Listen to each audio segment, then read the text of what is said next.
The Secrets of Star Wars is brought to you by the Star Quest Production Network and is made possible by our many generous patrons. If you'd like to support the podcast, please visit sqpn.com/give.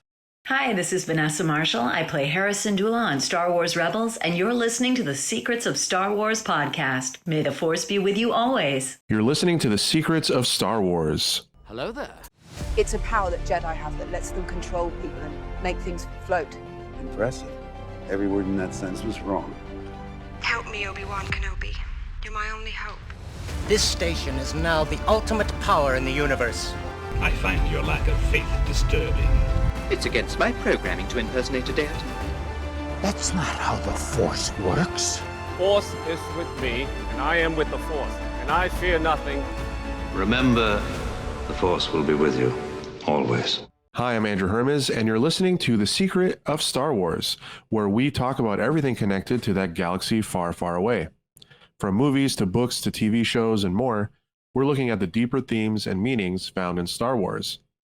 Today, we're looking toward the future of Star Wars at least. We're going to discuss some of the upcoming series and possible films, but rather than predicting what will happen, we're going to try and pretend that we're Kathleen Kennedy and Jon Favreau for at least this next half hour or so, and then talk about what we'd like to see in these upcoming shows and Star Wars projects, and take it from the perspective as if we were heading Lucasfilm, which would be, I guess, our dream jobs. Would it though?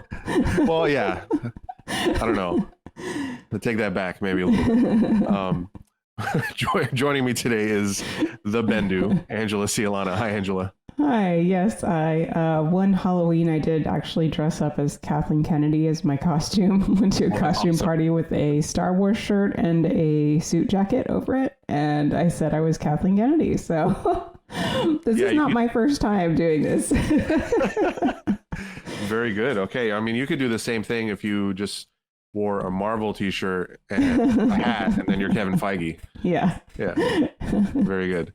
So yeah, I mean, this episode, we're just gonna basically have a wish list of what we want to see on these shows, instead of trying to figure out what might happen or might not happen, what cameos will or will not happen. We're just gonna, if we were writing the show, if we had any say in what goes on in Star Wars, just what we'd like to see, what our dreams would be. So since Andor is right around the corner, I think it's fitting to start with that series. So Tony Gilroy, I mean, he said in interviews that there would be no fan service on the show. So we're going to do the complete opposite here. We're going to be servicing as fans. So since Andor is coming up, Angela, if you were the showrunner or a writer on this project, what would you like to see in Andor? Well, so originally I was planning to be on the Rogue One deep dive that the guys did a while back. And I didn't get on that show for health reasons. So I did review Rogue One pretty recently. And I would, first of all, I think it's a must that we need to know how Saw Gerrera got to the paranoia state that we know of in Rogue One, lies, deception, that kind of thing. And just the intensity of the Empire's oppression. That definitely has to be there. Like, we saw this not just in Cassian Andor's kind of demeanor, but also in the meeting towards the third act of Rogue One, where they're listening to Jyn Erso's proposal to fight against the Death Star, and that's like absolutely unthinkable.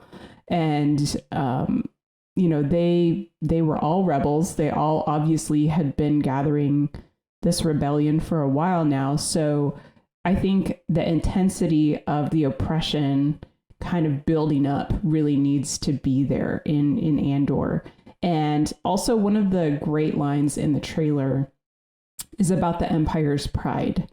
Like Cassian is heard in the trailer saying they're so proud of themselves, so fat and satisfied.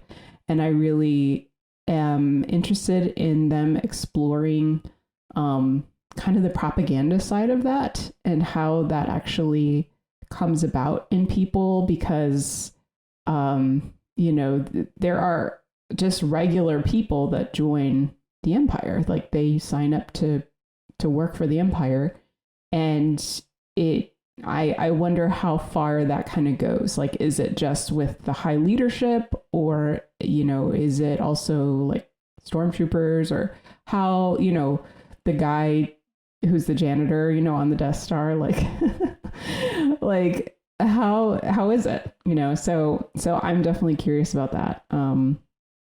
And one of the things that I'm really particularly interested in is a new character that we saw in the trailer. Luthen Rael, who's played by Stellan Skarsgård.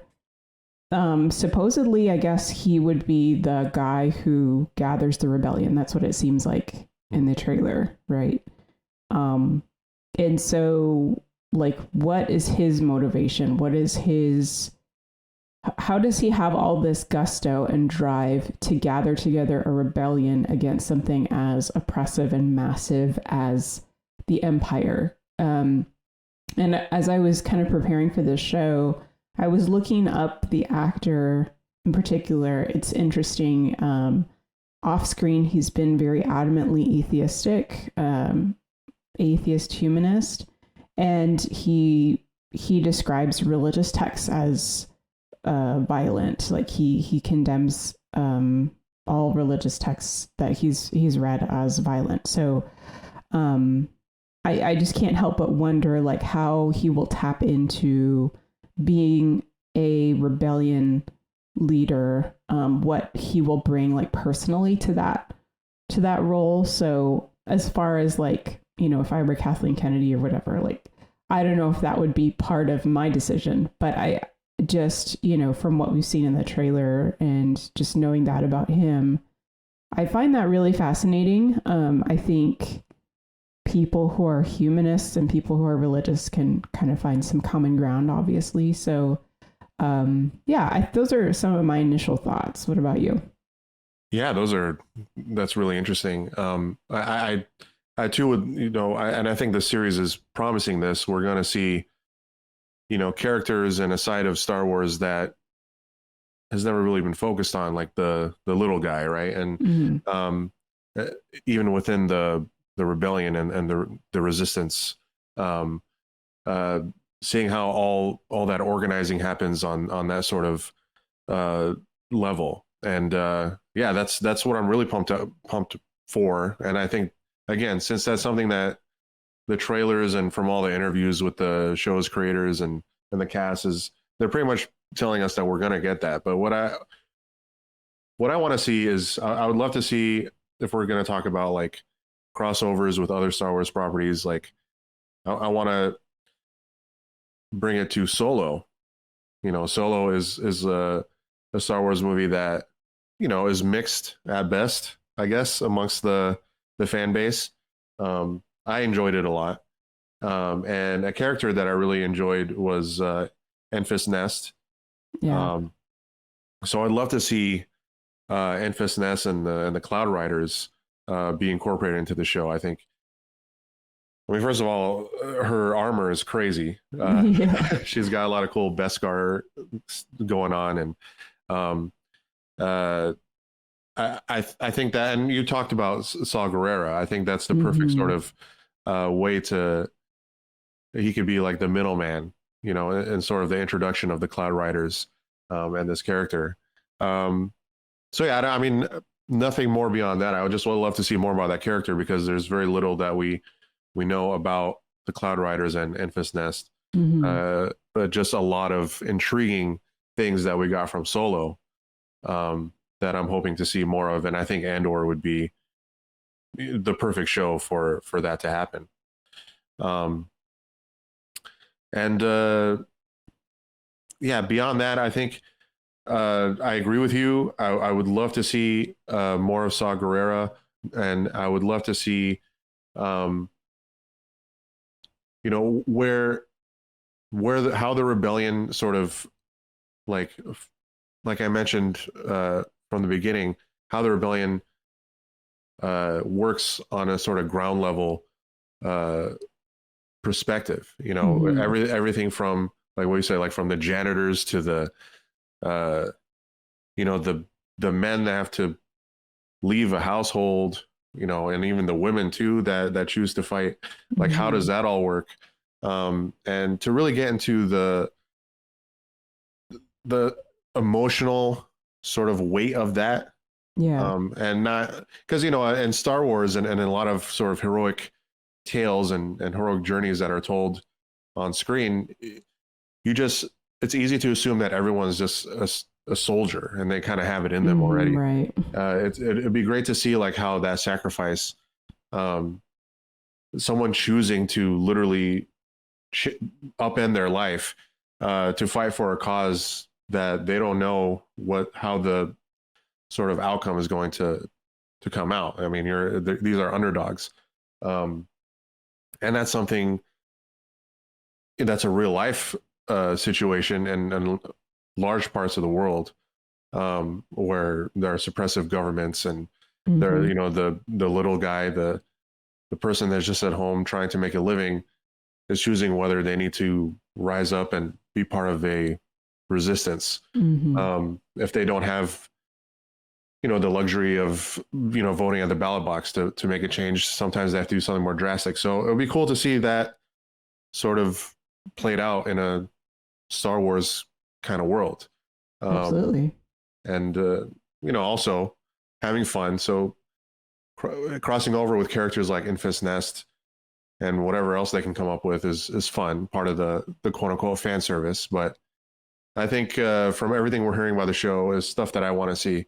And it'll be really cool I think the show could really stand alone if they really concentrate on that sort of aspect of resistance fighting. If they get really personal and can carry sort of that emotional weight along the series. Because, I mean, to this point, most of the Disney Plus series especially have just been fun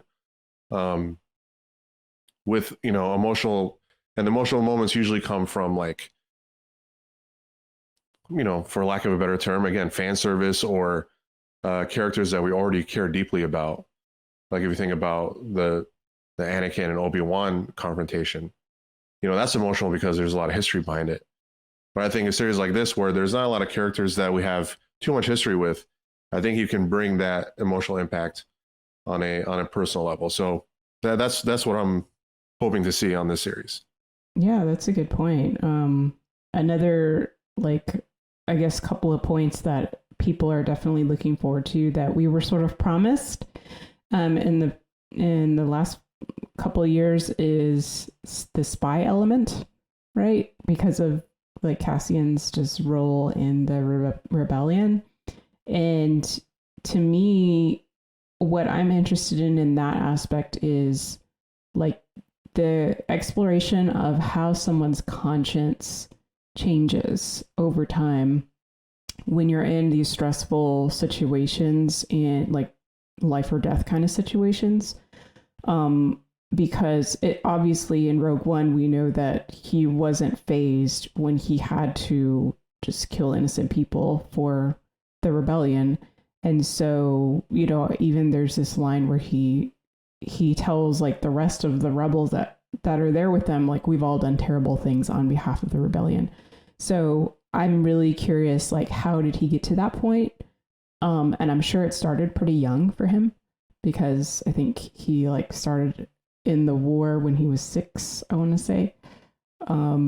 So that's gonna be, I hope that they don't neglect that aspect of the character development. Like, how does he end up, I hope that he fights with it for a while, you know, that it's not just, we just see him doing these things and we assume it's because he has to for his people or whatever, but that he kind of wrestles with the choices that he has to make for the rebellion. And then the other person who's kind of on that line would be Mon Mothma, right? Yeah. Like what is her backstory? What's her motivation for like risking her career, risking her life, you know, I assume. And how does she actually manage to do that? You know, like how many people know what she's what her motivations are. Does she have any other people that are working with her to help her do what she's doing, or is it very much a lonely individual mission for a while? So that also I'm really looking forward to. Definitely, yeah. I mean, I think this could be a really, really interesting series, again, because there are not too many like sort of big time characters on this show. And I think that it has an opportunity to explore a side of Star Wars that has never been explored before. So I'm really looking forward to it. And I think as far as our wishes so far, I think we might get a lot of what we're asking for. So yeah, we'll see. We don't have to wait too long.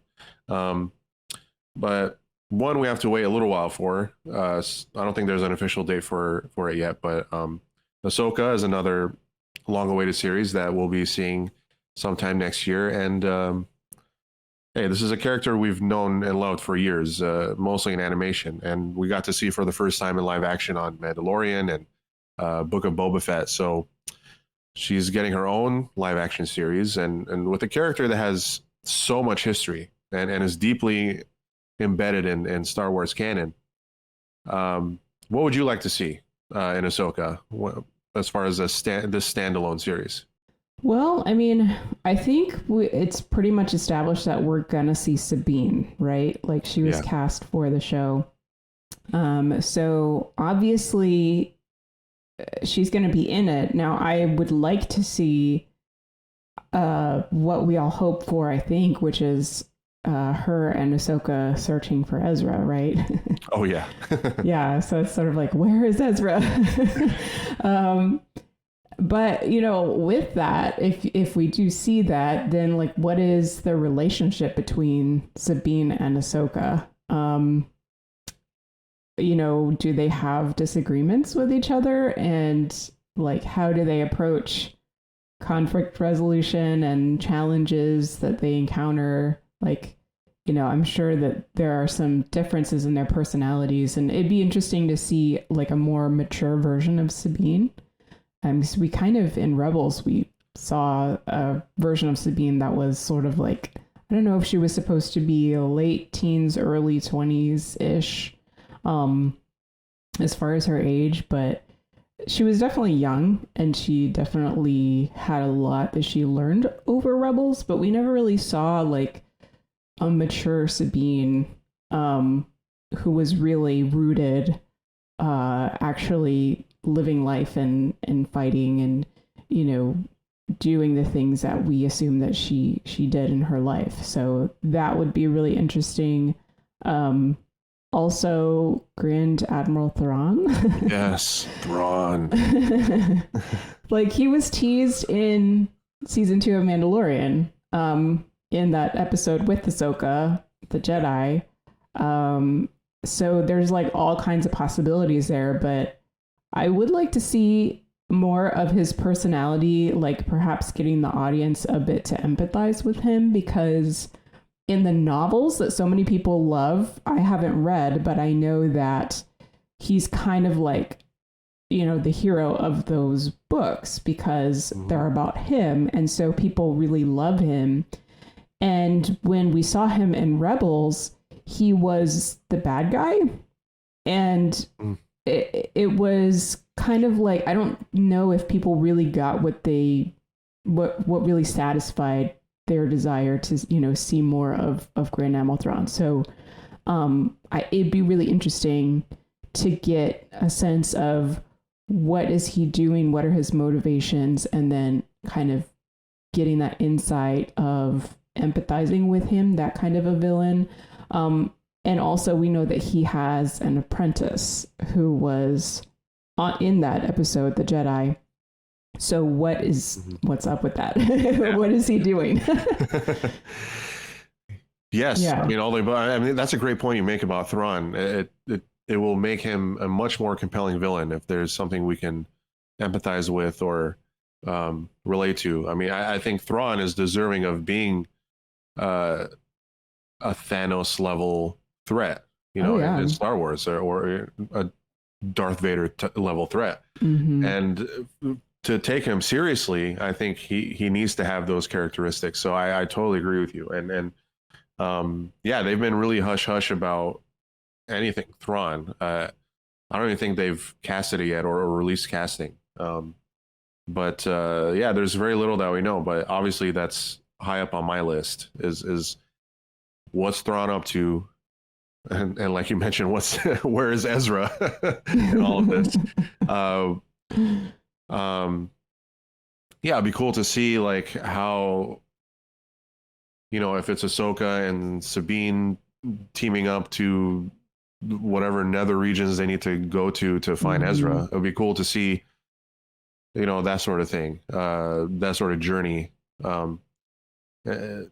Instead of like, oh well, here's Ezra and here's some exposition to explain where, it would be cool to see like it play out, because it's sort of been a long awaited thing from the animated series that we've been waiting for. So I hope it plays out in a meaningful way, and that there's a reason.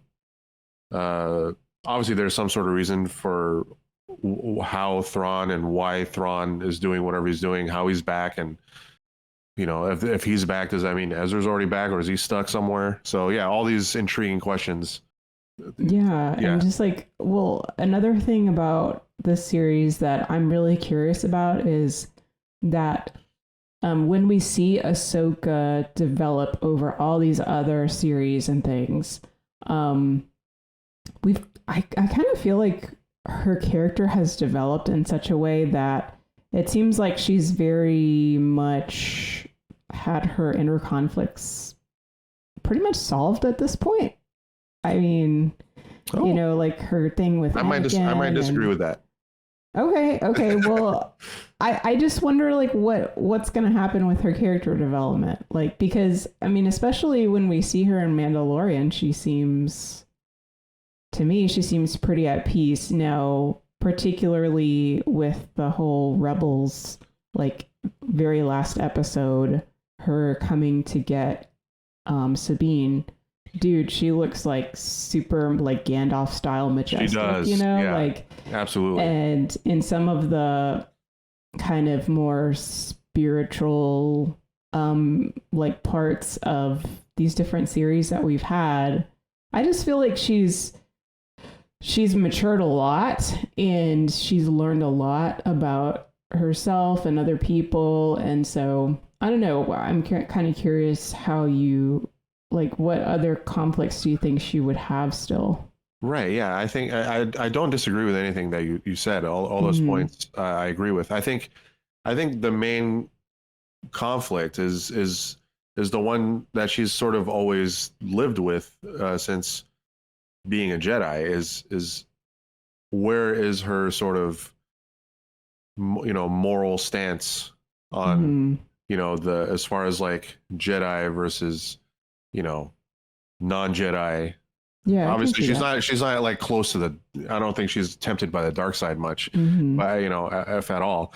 But like we see stuff like in like Mandalorian and Boba Fett where she has like this sort of like easy-going relationship with Luke on one hand, because like it's like he's the first person that she tells Mando to go to figure out what's going on with Grogu. She has almost no hesitation. But at the same time, she's there is an aspect of that where she's still she keeps her distance, like when Luke asks her, will I see you again? She says like maybe or something, something along those lines. I forget what the exact line was. So I think, I don't know if it's a conflict. I don't know if that's the best word for it, but they do have to explore still her sort of, how does she interact with, Jedi and the Force, and what's her sort of deal with that? Because it's sort of ever evolving. I mean, I think she is confident in herself, and she carries herself in that way. But like, will she be faced with a situation where that that maybe she has to question, like, oh, I don't think she'll ever become a full-blown Jedi or consider it, but I think there's still stuff there to play with. And yeah, as far as like the Anakin stuff, like I think she's at a point where she's moved past it. I think she understands whatever she needed to do that we didn't get to see on screen. But we at least got to see her talk to Luke about Anakin in a way that was like she could acknowledge the good in Anakin, but also never forgetting that he became Darth Vader. But she knows that he ultimately had a redemption moment at his death. But as far as like things we want to see, definitely want to see Force Ghost Anakin.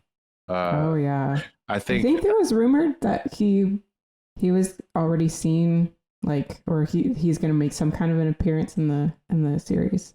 Yeah, I think it's all but confirmed that he's going to be in the series. So whether it's flashbacks or Force Ghost, I don't know. I all I do know is that I want to see Force Ghost.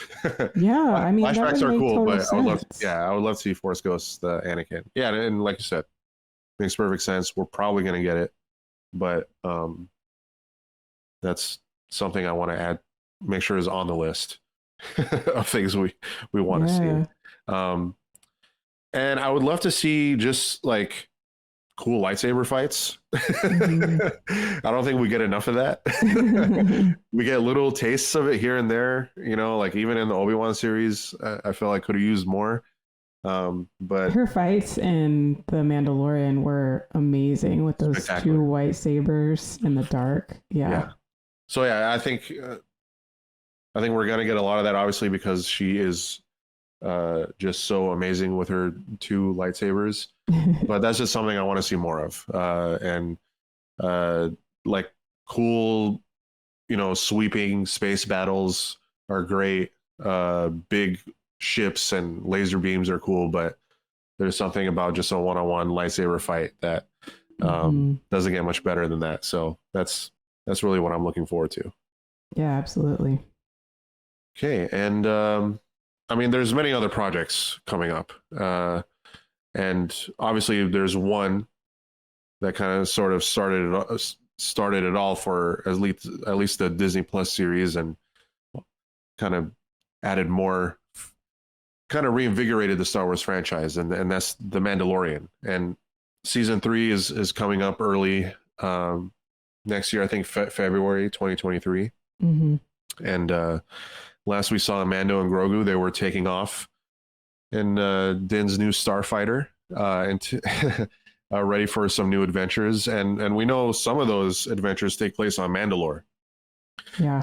Because at D23 there was a trailer, and there were a lot of mentions of Mandalore, and even some sneak peeks of Mandalore, and it's very heavily implied. Well, not even implied. I mean, they're literally telling us that there's going to be a clash or two with Bo-Katan, and about who should rule Mandalore. So we do have that sort of much of information as to what season 3 is going to be about. But again, if you have any wishes, or if you were writer on the show, what would you like to see in Mando season 3? Well, I do want some fan service, because this show is kind of established as like the fan service show. No shame about it. Yeah, of course. But we love it anyway. Oh yeah. I mean, there are a lot of things that they can, because okay, so like Jon Favreau is the Mandalorian like nerd, right? Like he's just talked in every interview about how much he loves the Mandalorians and how excited he was to play Paz Vizsla in Clone Wars and everything, and then in or Tar Vizsla. Wait, no, not Tar. What was his name? the Vizsla that he played in Clone Wars? I would have believed either one. So it was Paz Vizsla in yeah. The Mandalorian, I think, was the live action character, but for some reason I can't think of the anyway. But the point being that he loves Mandalorians and Mandalorian culture, so I'm really, really hoping that we get even more of the cultural side of things and more clans. What are the other clans like? How do they operate? What's their philosophy? And then also, like, with Mando himself, we kind of get the sense that he's going to be on this redemption mission to, like, redeem himself for his sins, like with his particular clan of taking off his helmet. So there's another opportunity there to kind of explore conscience and how you form your belief system, because we have seen that he did that for a reason. Like, he removed his helmet for a reason, and I don't think he would take that back. But at the same time, he still wants to be, I think, he went back to his clan. So he does seem to want to be with them. But I don't know. I'm really, really fascinated by that whole dynamic. And just all of the Mandalorian things, especially, with fan service. Can we get a crossover of Sabine Wren showing up with her clan as well? Because that would be fantastic. Yes. And with a perfect, I think, opportunity for that sort of crossover is like Sabine showing up and there being a conflict between clans, and then obviously after the conflict, after some fighting, they make up, blah blah. And maybe Sabine's like, hey, can you help me and Ahsoka find Ezra? And so they're crossing over to the Ahsoka series. So I'm sure there's going to be crossover stuff happening with all the series, because they've done a lot of that so far. And I think that would be a cool thing to see Mando sort of involved in that. And also, just how cool would it be to see Sabine, like, with the Darksaber in live action? Because there was that whole arc, of right. her with the Darksaber. Just, she has so much backstory with it and, like, such a personal connection to it, that it would be totally, totally cool to see her involved in that whole, like, live action arc. Oh my gosh, yeah, totally. And yeah, obviously Bo-Katan, she's her being a sort of mixed figure in Mandalore, especially with the Death Watch. I just want to, again, we're getting this, but it's like Star Wars knows what we want, but really getting into that sort of conflict with her, and not just her and her whatever. I don't think she has a beef with Mando, not yet, but she definitely wants to rule Mandalore, and at some point, Din was literally willing to just give her the Darksaber. Mm-hmm. But obviously his feelings have changed, as we saw in Boba Fett. He kind of has grown more of an attachment to it, and is at least willing to consider the prospect of I don't know about ruling Mandalore. I mean, I think he'll get there at some point, because obviously he doesn't feel worthy yet. Like you mentioned, he's sort of on this redemption mission, and they touch upon that in the trailer as well. But it's going to be interesting to see, like, how that all plays out, like how many people are going to be gunning for it, and who ultimately is going to be in that sort of, like, is there going to be a battle for it? Is there going to be, like, some new rules put in place? Like, again, this sort of idea of tradition, like Mandalore has been, destroyed for some time now. Like, what, like, are all the clans just going to be gung ho about doing things the same way? Like, I don't think so. And what I really want to see is, like, a lot of along the lines of what you talked about, is like this sort of, like, okay, how do we govern ourselves? Like, is Mandalore like? Should we find a new like? Is Mandalore even worth saving? Like, is it like it has to be like? Is Mandalore at a point to where it's uninhabitable? Like, do they need to find a new place? Mm-hmm. There's a lot of questions that need to be answered, and I hope that amongst all the fan service that I'm sure we're gonna get, there's a great story to tell here, and getting to see just a bunch of Mandalorians in their armor going at it is gonna be fun to watch. So I hope we get lots of that. On that point, I think that just feels really like the way you described that just feels really relevant to probably everywhere, but since we're here in the US, like it just feels very relevant of this concept of like, how do we reconcile our differences? How do we govern ourselves? And with groups that have these seemingly opposing, viewpoints that are very strongly held and also have a lot of really personal implications, and even religious, on the part of like Mando's clan in particular. So I really hope that they don't treat that in a trite way. I hope that they treat it in a way to where, I would even be happy if that continued into like another season, because it's not something that you can really just have a couple of episodes exploring and then, okay, we all agree and let's move on. Like, that's not actually realistic.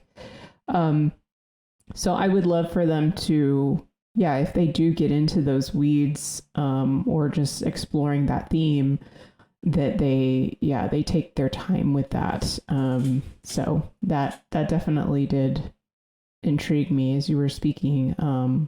And then the other thing that came to mind is the cloning scientists like aspect of this show that has sort of like been on the margins for a while. Mm-hmm. And I really am curious if they're going to try to weave that back in to all of this Mandalore stuff.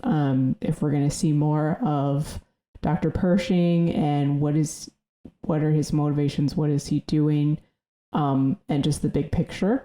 So that's also very intriguing, and I almost totally forgot about that, but it just came to mind as we were talking.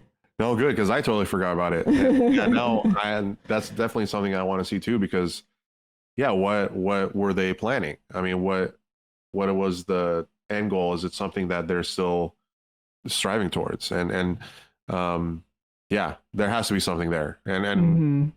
That's probably a lot for one season, like you said. So it would be, I think, totally fine to spread these storylines across 2 or 3 seasons, because this show is not going anywhere anytime soon. So yeah, oh my gosh. And Grogu, I just want to hear like Grogu learn to speak. Learn how to say something. Yeah. Instead of making noises. Yeah, the noises At are what normal. Point does that happen for his I know. species? Yeah, I know his species. Exactly. His species evolution is a little slower. But yeah, I think seeing some progress there would be awesome. We could go on and on. There's many projects that are coming, and projects that are up in the air, that are kind of confirmed or whatever. As we know in this landscape, things could change overnight. But we do know, at least for sure, we're getting Bad Batch season 2. That's coming soon after Andor, and we are getting another animated series called Tales of the Jedi, where we'll focus on Count Dooku and a very young Ahsoka. Mm-hmm.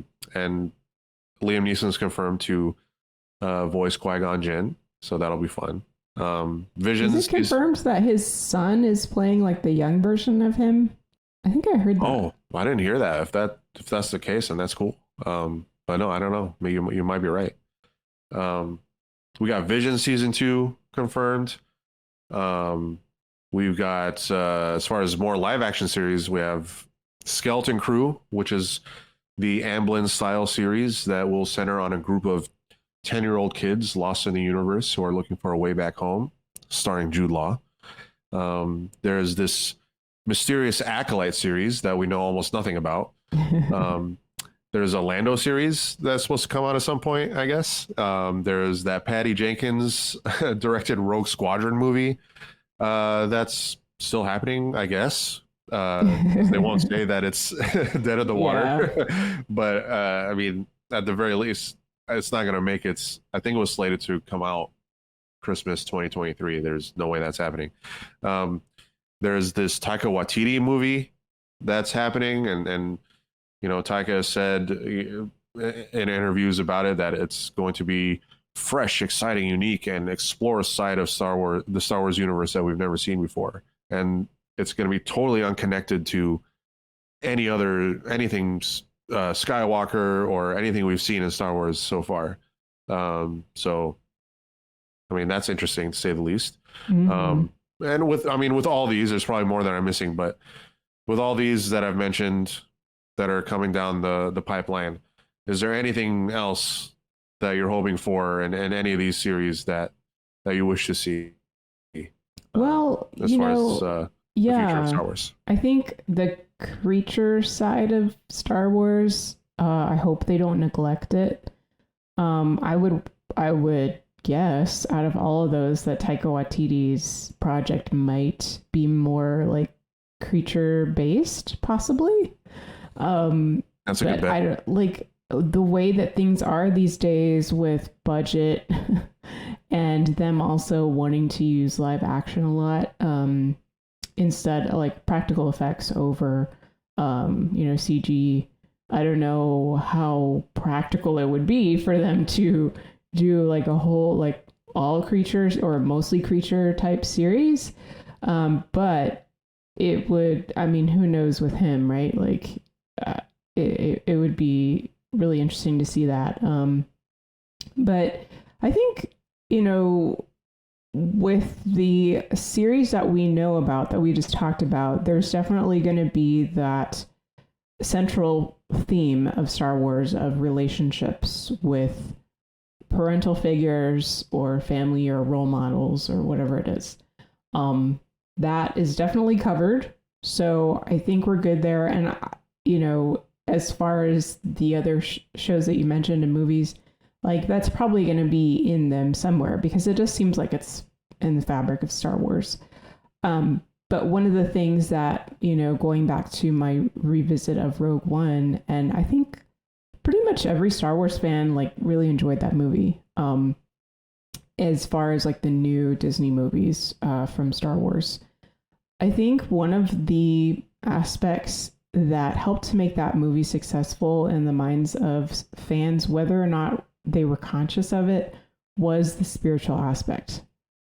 Because we didn't have Jedi in it, but we did have, the conversion of Baze Malbus, like at the end of that movie, and Chirrut Îmwe, and what they brought to still keeping the Force like as part of the story.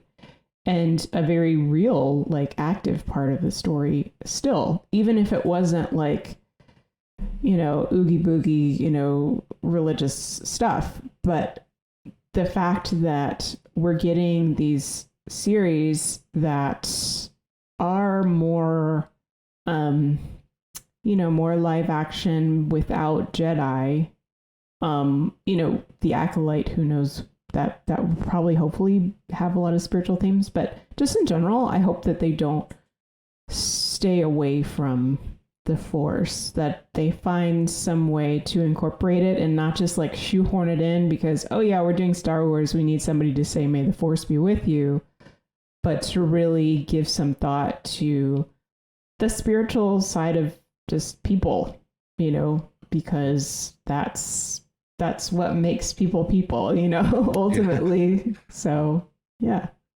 No, that's all great stuff. And as far as Taika Waititi's film, like I wrote, I don't know if I wrote it down or when I was thinking about this, I was like, there needs to be like a Star Wars equivalent to Korg. Because like you said, like as far as bringing more creatures into Star Wars or exploring more of the creature side. Taika is very good at doing that in his films. He makes us, feel for, a guy made out of rocks. So yeah, I think I definitely jive with that, and I like, as far as that film again, just the whole idea of doing something that's not connected to anything else is really intriguing, and I hope that they stick to that. And yeah, there's not like some post-credit scene where it's like, oh, you're like with like Grogu or something, appearing, like, just because Star Wars is has always had the potential to be so much bigger than it is, and then, we always talk about this. It comes up a lot, like it's just so Skywalker centric, or it's, it always has to come back, to the Skywalkers, to the original saga, or the prequels. I mean, which is fine for, again, it's that idea of fan service, but I think you can have both, and I hope, like, these, as far as like the future in general for Star Wars, that they're not afraid to go in that direction and see where it goes. Because for the skeleton crew, like it's being described, literally, like it's quoted being described as a what did I say? An Amblin style series, with about a group of 10-year-old kids. So it's a classic coming of age story. That's something I would love to see more of in Star Wars. Because at the end of the day, Star Wars is for kids. That's what it was originally intended for. Who it was originally intended for. Again, I think we adults, like, we can have like the more mature content as well, as that I'm sure we're going to see in Andor. That definitely doesn't seem like a kids show. So I think you can have that with like big themes and a lot of emotional elements to it. That explore the dark, gritty sides of Star Wars, but at the same time, if they can go back and sort of recapture some of that, the elements of the original trilogy and even the prequels, to someone like me as a kid, the prequels were sort of the first cinematic experience of Star Wars that I had, to sort of recapture that for this new generation. I know that's what they were aiming for with the sequel trilogy. I think Force Awakens was a good start, but it didn't have a great finish. So I think if they don't abandon that, and they keep trying to connect with the younger audience beyond like the animated stuff, that's easy to sort of throw out there. To see it also good. Beyond, to connect with the younger audience, like beyond the, again, like trying to throw in themes that supposedly young people are interested in, or like, right, yeah, just shoehorning it in. Like, how about we just focus on the hero's journey and the story and the characters? Because I like to watch reaction videos, and I watch people reacting to like watching Star Wars for the first time, who are young, like in their 20s, and they always are so surprised by how deeply they enjoy watching the original trilogy that was made in the 1970s. Like, they always say, like, I expected this to be cheesy. I expected this to not meet up to my expectations, or for me to get bored in the middle of it. And they always end up being like, wow, I was so enthralled by it. And it's because of the characters and the story, and like it's timeless. So I really hope that, yes, like it's good to use Star Wars as, a canvas to explore so many things, but please, like, do that in like the comics, or like other things that kind of allow for more of that kind of exploration. But when it comes to like these series that are essentially like what we're getting as our Star Wars now, like, it's gonna live on for people if they take the time to try to make it timeless, right? Because you're not going to captivate a modern day audience with special effects anymore. I mean, we're so used to everything looking hyper realistic, and it's not like back in when the original trilogy came out, in 77, where people were both blown away by the effects at the time and also by the story and the story, the hero's journey, timeless sort of story is what, like you mentioned, has lived on and is still captivating. Because no one like 50 years from now is going to watch Mandalorian and be like, wow, these effects are crazy. Like Grogu looks so real. No, they're gonna still watch it 50 years from now because of how captivating the characters are and the stories and the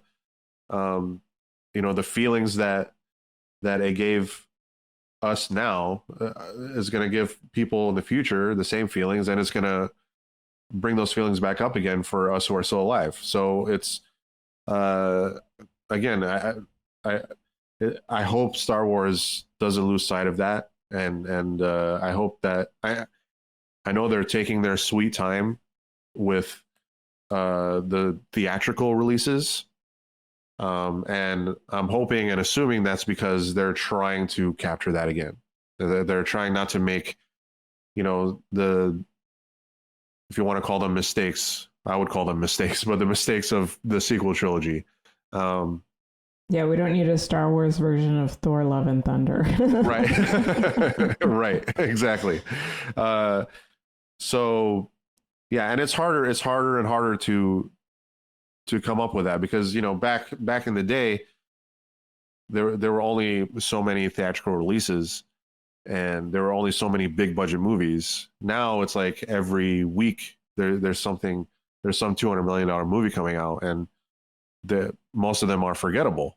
I mean, there's $200 million movies that come out on Netflix that don't even make it to the theaters, and it doesn't connect with audiences because, again, it's a lot of these stories are, I mean, not stories. They're just they just package them as marketing material. It's like, let's attach this A-list star with this A-list star with this A-list director with this much money, right, and let's just go for it. If they can go back to that again, Amblin style sort of screenwriting and storytelling, I think they can have something special on their hands, because to stand out theatrically now, it takes much more, than it used to. To have, I mean, if you think of like what Marvel did with like Infinity War and Endgame, like to get that sort of cultural impact, like there were 20 some odd movies that led up to it, and it was a big sweeping story that took a lot of time to sort of plan out, and that plan was, for the most part, Feige knew where it began and where it was going to end. And I think Star Wars, if they had that, so I mean, I'm not saying like, Star Wars needs to be like the Marvel Cinematic Universe, but if they just take that sort of care with their theatrical releases, like plan it out, get the right people that have that agree on the vision, and you're not hiring and firing directors left and right, then I think, Star Wars obviously has the potential to, even when they make a bad movie, they make $1 billion. So it's, but it's, again, it's that legacy. Like, are people going to care about this film 20, 30, 40, 50 years from now? Yeah. And I think Star Wars is still capable of that. You can do it, Lucasfilm. We believe in you. I think the only other thing I had was for Visions season 2. Ninth Jedi was my favorite episode. Same. I think it was most people's favorite. I hope they do like a continuation of that story. I know it's an anthology series, but it would be cool if they chose one to sort of continue. I think that would be the one. But yeah, before we wrap up, did you have any final thoughts or any other ideas for the future of Star Wars? I guess just my last thought, besides everything we've talked about, is that I'm excited to have new Star Wars music, and I hope that oh yeah, the new soundtracks and scores and things will kind of I mean, I know everything is traditionally like an orchestral type score, but I'm curious if they're going to try to branch out from that a little bit more. Like The Mandalorian is a really cool mix of score with kind of just different ethnic sounding instruments, like cultural sounding instruments. So Ludwig is the man. Yeah, I mean, I think it's going to be neat to have more composers come in and score all these projects and try to make it sound like Star Wars. And yeah, I'm hopeful and I'm excited for that as well. So definitely new music is always a fun thing for Star Wars fans. Yeah, I mean, John Williams, I think, did he retire yet? I think did he officially retire? Yeah. Officially. Like, I know, right? Like for the second or third time. They were like, we got him back. Well, yeah, I mean, like I said, Ludwig did such a great job with Mandalorian and Boba Fett, with those, like you mentioned, ethnic instruments and sounds. And if he's like the new John Williams of Star Wars, I wouldn't be mad because he did. I mean, he did the Black Panther soundtrack, which was amazing. He's just really good at what he does. But yeah, I think if Star Wars is going to have all these different properties that are not necessarily connected to each other and are not Skywalker, centric, then they can really explore, musically and just go out there. And with having more diverse casts and characters, I'm really looking forward to what Star Wars can possibly do in that realm. That's a good point that you brought up. I didn't think about the music. There you have it. Before we let you guys go, we'd like to take a moment to thank our patrons who make it possible for us to create the Secrets of Star Wars, including Kimberly S., Mark M., Thomas H., Nathan A., and Tom G. Their generous donations at sqpn.com/give make it possible for us to continue the Secrets of Star Wars and all the shows at StarQuest.